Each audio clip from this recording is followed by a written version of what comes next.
आंदोलन करण्यासाठी हायकोर्टाचा मोठा दिलासादायक निर्णय. सरकारला थेट कोर्ट आदेश. अंगणवाडी सेविका, मदतनीस, आशा, गटप्रवर्तक, पोलीस पाटील सर्वांसाठी अंगणवाडी 14 डिसेंबर. Breaking news. तर पाहूया बातमी खालीलप्रमाणे सविस्तर. तत्पूर्वी जर का तुम्ही चॅनलवर नवीन असाल तर चॅनलला लाईक करा, सबस्क्राईब करा आणि समोर बेल आयकॉन क्लिक करा. नंतर तुम्हाला असेच नवनवीन व्हिडिओ पाहायला मिळतील.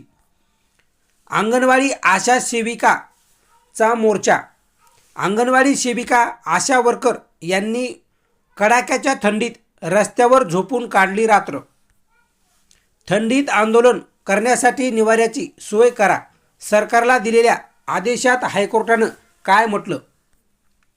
नागपूर हिवाळी अधिवेशन दरम्यान अंगणवाडी सेविका, आशा वर्कर, शालेय पोषण आहारासाठी काम करणाऱ्या तसंच इतर शासकीय योजनेचे लाभ लोकांपर्यंत पोहोचवणाऱ्या महिलांनी थंडीत मोर्चा काढला.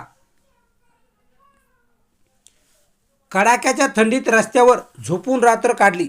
त्यांच्यासाठी सरकारने सोय करावी असे आदेश हायकोर्टाने दिले आहेत. थंडीत आंदोलनकर्त्यांसाठी निवाऱ्याची सोय करा. आंदोलन करणे त्यांचा मूलभूत अधिकार आहे. त्यांच्या मागण्याकडे सरकारने लक्ष दिले नाही तर त्यांना रात्रभर थंडीत रस्त्यावर राहायला लागतं. सरकारने त्याची सोय करावी असे आदेश हायकोर्टाने दिलेत.